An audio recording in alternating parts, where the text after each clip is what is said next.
Olá! Amanhã, segunda-feira, dia 21 de fevereiro, é o último dia em que aceitamos encomendas.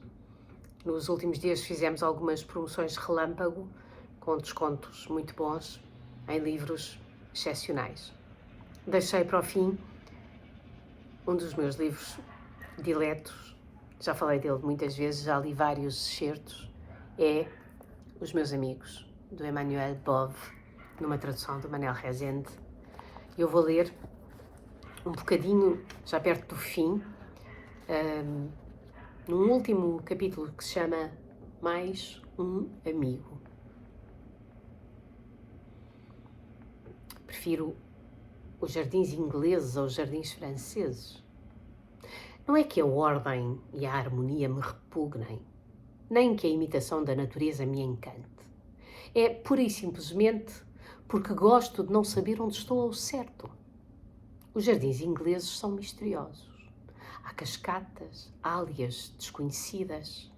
Embora rapidamente voltemos ao ponto de partida, temos, durante alguns instantes, a ilusão deliciosa de nos perdermos. E, sobretudo, não atravessamos grandes esplanadas onde toda a gente nos fita. Num dia quente de agosto, passeava eu pelo parque de Monte-Souris. Embora fosse meio-dia, o sol não estava no meio do céu. Eu via-o sem mexer a cabeça, bastava-me erguer os olhos. As horas da manhã são as melhores do dia. Todos os pensamentos demasiado ambiciosos ou modestos da noite abandonaram o meu espírito. A noite fez de mim um ser novo. O meio-dia é para mim o limite extremo da alegria. No entanto, nesse dia eu estava feliz. Escutava o canto dos pássaros. Não compreendia que pudesse ser tão agradável para certos ouvidos. Não havia nada nessa chilreada que me desse qualquer consolo. Seguia muito devagar por uma alea umbrosa, procurava um banco retirado, o mais ao centro do parque possível, para que, em todo o meu redor, uma igual profundidade de relevado e de árvores me separasse da cidade. O céu estava azul. O ar vibrava com o sol.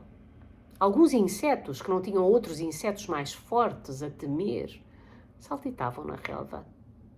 Daquela natureza protegida não jorravam a vida intensa e o murmúrio denso dos campos e das matas. O solo que pisávamos ressoava, não amortecia os passos, como a terra dos campos. Gosto de dar pão aos pássaros. Faço isso porque é sinal de uma alma generosa. Sou tanto mais de louvar quanto nada me atrai neles. Como a maior parte das pessoas, a sua independência e a sua graça são-me caras, mas não ao ponto de achar agrado em atirar-lhe as migalhas. Logo que encontrei o banco que procurava, tirei do bolso o pedaço de pão que trouxera. Havia já uma dezena de pássaros à minha volta quando vi, a alguns metros, um homem a observar-me.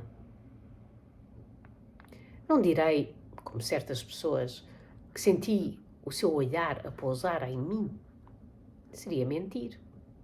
Nunca senti um olhar a pousar em mim.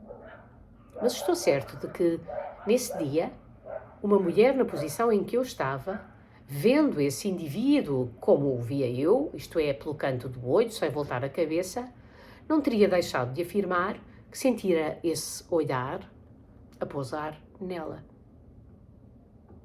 Nem por isso deixei de atirar migalhas. Atirava-as o mais perto possível. Sentimos sempre grande satisfação ao vermos os pássaros aproximar-se de nós. A confiança que nos demonstram alegra-nos, e embora saibamos que a testemunham a qualquer um, queremos crer que adivinharam os nossos bons sentimentos.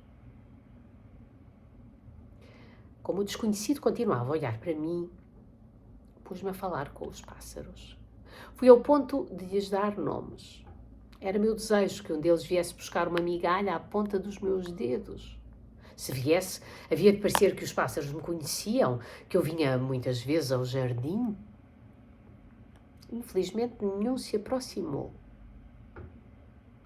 Embora aparentando que tinha interesse no que estava a fazer, eu não deixava de pensar no homem que me fitava.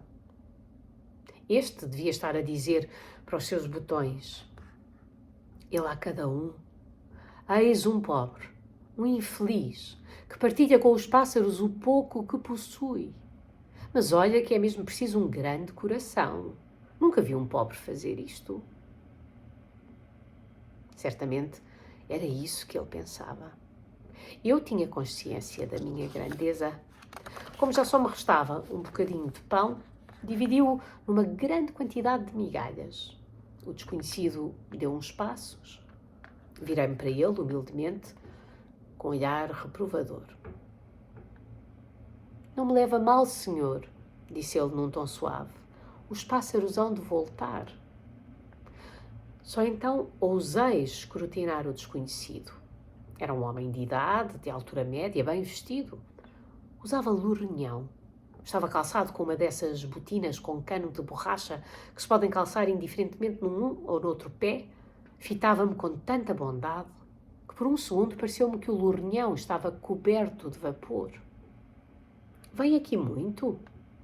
Venho, sim, senhor. Pela primeira vez na minha vida, não senti qualquer constrangimento ao travar conhecimento com alguém. Estava numa postura tão simpática que, sem receio, podia falar a qualquer um.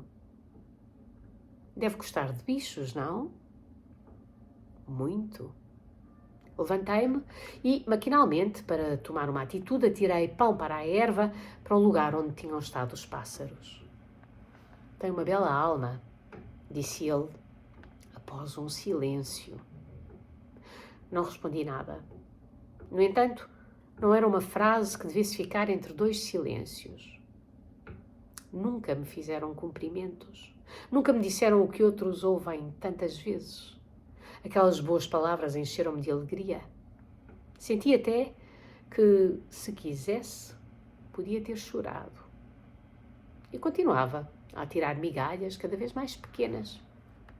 Aquele desconhecido tinha certamente uma grande sensibilidade. Quando o fitava, mal tinha tempo para lhe ver os olhos, pois no mesmo instante baixava sempre a cabeça. Olhe, disse ele, designando uns pássaros para que eu não o fitasse. Eles vão voltar. Mas já não tenho pão. Aqui tenho de confessar, ou dizer, mas já não tenho pão. A minha voz assumira uma entoação maldosa. Todos têm as suas fraquezas. Não se pode ser perfeito. Dissera, mas já não tenho pão, como se o censurasse por o não ter. Como se ele devesse prever que me havia de faltar. Como se quisesse que me comprasse um pouco para continuar a dá-lo. Felizmente sou inteligente. Compreendi logo o que havia de mesquinho no meu pensamento e corrigi a coisa dizendo num tom natural. Os pássaros já têm que chegue por hoje. Acha? O desconhecido era tão bom que nem sequer notara o meu movimento de mau humor. Afastámo-nos. Ele seguia lentamente, ao seu passo, eu é que me regulava por ele. De tempos a tempos, detinha-se, olhava o céu. Que dia! Acompanhava o desconhecido com um passo indeciso, um passo pronto a acelerar ou a abrandar, o passo dessas mulheres que acabam de abordar um transeunte. Ouvia todos os barulhos. O jardim estava quase deserto. Por vezes, do outro lado de um relvado, via-se alguém a passar. Quanto ao desconhecido, marchava de cabeça baixa. Eu observava-o. Não sabíamos para onde nos dirigíamos. Bom domingo.